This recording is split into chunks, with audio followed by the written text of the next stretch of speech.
जालिमों, मोदी छा गया है। इसकी वजह यह है कि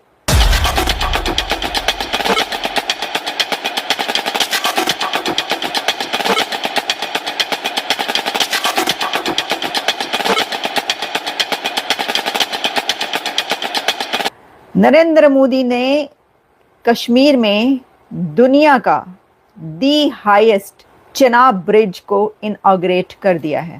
इसके साथ में अंजी खाद ब्रिज को भी इनॉग्रेट किया गया है, जो कि भारत का सेकंड हाईएस्ट ब्रिज होने के साथ में पहला केबल से बंधा हुआ ब्रिज देखने को मिल रहा है। केबल स्टेड ब्रिज है, जो कि अभी तक भारत के अंदर कहीं भी देखने को नहीं मिलता था फॉर द रेलवेज। अभी नरेंद्र मोदी ने खुद वहां पर विजिट किया और इंडिया के फास्टेस्ट ट्रेन वहां पर लॉन्च कर दी गई है, उसकी ओपनिंग कर दी गई है। हमने बहुत कुछ दिया है उनको, कश्मीर को भी अपने। सर वो धरने कर रहे हैं कि ना आटा है ना रोजगार। डेवलप वही हो रहा है जो इंडिया की साइड पे है, ठीक है ना। हमारे जो कश्मीर पे है वो हकीकतली वाकई वो खुशहाल नहीं। कश्मीर इतना इंडियन साइड कश्मीर इतना चमकने लगेगा कि आज़ाद कश्मीर वाले यहाँ ज्वाइन करने की कोशिश करेंगे। नॉट कश्मीर, उन्होंने लद्दाख में जो कि LAC के साथ है, वहाँ पर उन्होंने डेवलपमेंट स्टार्ट की है। इंडिया में आपको क्यों कहता हूँ कि वो 100 साल आगे की प्लानिंग कर रहा है। वो पाकिस्तान से 100 साल आगे जा चुका हुआ इंडिया। शर्म से डूब बनने का मुकाम है। तो आप ये देखें कि उन्होंने कश्मीर में आईफल टावर से ज्यादा ऊंचा ब्रिज बना दिया है, चिनाब ब्रिज। नाम भी उसका चिनाब ब्रिज रखा है और उसी का वहां पे पाकिस्तान। जय हिंद दोस्तों शशि थरूर ने जो पाकिस्तान की इंटरनेशनल बेइज्जती की है, ये सुन के बहुत मज़ा आ गया। बेइज्जती भी जो की है ना, वो फ्रेंच लैंग्वेज में की है। उन्होंने जो भाषा का प्रयोग किया है, पाकिस्तान की जो मीडिया है ना, वो चिल्ला चिल्ला के बोल रही है ये कौन आदमी है जो फ्रेंच लैंग्वेज में पाकिस्तान को इतनी सारी गालियाँ दे गया। दोस्तों पहले ये वीडियो देखिए, उसके बाद बात करते हैं।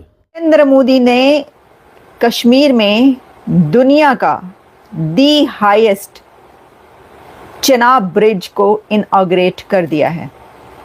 दुनिया का दी हाईएस्ट, सबसे ऊंचा ब्रिज जिसका नाम चिनाब ब्रिज रखा गया है कश्मीर के अंदर, उसको स्टार्ट कर दिया गया है।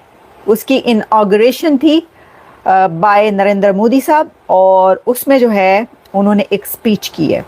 पहले मैं आपको ये जो चिनाब ब्रिज है इसके बारे में कुछ बताती हूँ। पहले तो आप ये देखें कि वो कुछ ना भी कहते तो इस ब्रिज का नाम चिनाब रखना, चिनाब ब्रिज, ये अपने तौर पर अपने तई अपने अंदर पाकिस्तान के लिए एक बहुत बड़ा पैगाम और मैसेज है। अब देखिए चिनाब, एक तरफ जो चिनाब का पानी रुका हुआ है, वो कह रहे हैं कि जी उधर पानी नहीं पहुंच रहा, हेड मिराला से आगे सूखा पड़ा हुआ है चिनाब पाकिस्तान के अंदर। तो वो कह रहे हैं कि उन्होंने पानी रोक लिया चिनाब का इंडिया में, इंडियन ने, जो इंडिया है उसने, मोदी हुकूमत ने। तो एक तरफ पाकिस्तान में चिनाब का पानी नहीं पहुंच रहा, दूसरी तरफ उन्होंने आईफल टावर से भी ज्यादा ऊंचा चिनाब ब्रिज बना दिया है कश्मीर के अंदर। ये सारी कहानी साहिबो, दोस्तों ये सारी कहानी है, तभी मैंने इसके स्टार्ट में कहा कि जालिमों मोदी छा गया है। अच्छा, अब मैं आपको पहले जरा चिनाब ब्रिज जो है इसके बारे में, अच्छा सिर्फ यही नहीं किया, 2 ट्रेन को भी इनॉग्रेट किया है एक ही दिन के अंदर। ये this is the first train link, railway link to Kashmir. और जैसे मैंने कहा कि मैं आपको जरा चिनाब ब्रिज जो है, ये कह रहे हैं जी the world's highest railway bridge 359 metre above river, और इसमें taller than the Eiffel tower by 35 metres. Eiffel tower से ज़्यादा 35 मीटर ज़्यादा हाई है, ये दी हाईएस्ट है। आईफल टावर मैंने खुद अपनी आंखों से, गुनहगार नहीं, बहुत ही खूबसूरत आईफल टावर, बहुत ही खूबसूरत आंखों से मैंने देख रखा है, क्योंकि उसको देखते हुए आंखें भी खूबसूरत हो जाती हैं। तो आप ये देखें कि उन्होंने कश्मीर में आईफल टावर से ज़्यादा ऊंचा ब्रिज बना दिया है, चिनाब ब्रिज। नाम भी उसका चिनाब ब्रिज रखा है और उसी का वहाँ पे पाकिस्तान में पानी भी रुक रहा है चिनाब ब्रिज से। अच्छा जी, लेंथ इसकी है 1315 मीटर और लाइफ स्पैन जो है 120 ईयर्स कहा जा रहा है। कोई मेरा ख्याल है कि 45-46 हज़ार करोड़ के वहाँ पर प्रोजेक्ट्स इनॉग्रेट किए हैं नरेंद्र मोदी ने कश्मीर के अंदर। और फिर इसमें जो है जी गोल्डन ब्रिज ऑफ इंडिया इसको नाम दिया गया है। आपको पता है कि golden bridge of America, San Francisco में जो गोल्डन ब्रिज है, दुनिया का मशहूर तरीन सैन फ्रांसिस्को का, उसको गोल्डन ब्रिज ऑफ अमेरिका कहा जाता है। यहाँ पर बहुत ही ब्यूटीफुल, दुनिया का दी मोस्ट ब्यूटीफुल ब्रिज कहा जाता है। तो अब ये जो चेनाब ब्रिज है, इसको गोल्डन ब्रिज ऑफ इंडिया का नाम दिया गया। ये तो हो गई ये वाली बातें जो मैंने आपको बताई। इसमें यह है कि बनना बहुत मुश्किल था ट्रेन का, रेल लिंक का वहाँ पर पहुँचना, जो कि मोदी साहब ने इसके ऊपर बात भी की, लेकिन उन्होंने कहा कि हम चुनौतियाँ जो हैं वो सुनने के और उसको समझने के और उससे आगे निकलने के जो हैं वो आदी हैं। एक चीज़ उन्होंने ये कही है कि किसी भी विरोधी को, यानी उनका इशारा पाकिस्तान की तरफ है कि पाकिस्तान को पहले मुझे फेस करना होगा, पहले नरेंद्र मोदी को फेस करना होगा और फिर कश्मीर तक पहुंचना होगा। हैं जी, सुन रहे हो ना? सुन रहा हूँ मैं, रो रहा है तू, वगैरह वगैरह, इस तरह का जो गाना था, तो सुन रहा है ना तू। ये उन्होंने जो है ये सारी बातें की हैं। अच्छा, अभी तक मुझे पाकिस्तान की तरफ से कोई इसके बारे में मैसेज मिला नहीं, जैसी कोई जवाब आएगा वो भी आपको बताएंगे। फिर उन्होंने ये कहा, अब मैं आती हूँ उस स्पीच की तरफ। ये तो मैंने आपको बता दिया कि क्या क्या हालात हैं जो है।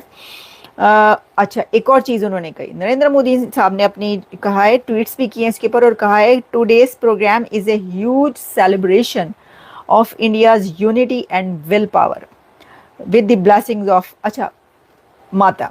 इसमें ये है कि हमने ऐसा पहले मैंने कभी नहीं देखा कि नरेंद्र मोदी साहब अपनी स्पीच स्टार्ट करें ओम और जय माता दी, जय माता दी के उन्होंने नारे लगवा दिए वहाँ पर। वैसे तो ठीक है, कोई भी लगवा सकता है, लेकिन मोदी साहब नहीं लगवाया करते थे इस तरह, लेकिन उन्होंने स्पीच के स्टार्ट में ये सब किया है। अब उनकी स्पीचें जो है ना वो काफ़ी स्पीचें काफ़ी डिफरेंट हो गई हैं।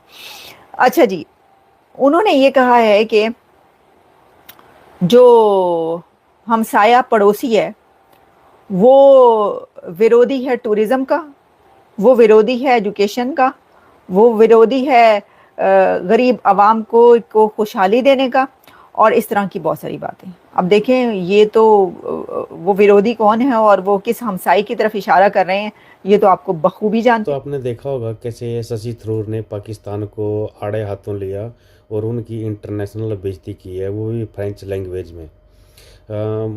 ये जो शशि थरूर जो है ना, ये जी समिट में भाग लेने के लिए भारत की तरफ से बोल रहे थे, और उन्होंने पाकिस्तान का जो डेलीगेशन था उनको करारा जवाब देते हुए पाकिस्तान की बोलती बंद कर दी और फ्रेंच लैंग्वेज में उनको करारा जवाब दिया, जिससे सुनकर जितने भी पाकिस्तानी थे सब चौंक गए हैं, अभी ये क्या बोल रहा है, ये कैसे बेइज्जती कर रहा है। तो दोस्तों, वीडियो देखने के लिए धन्यवाद।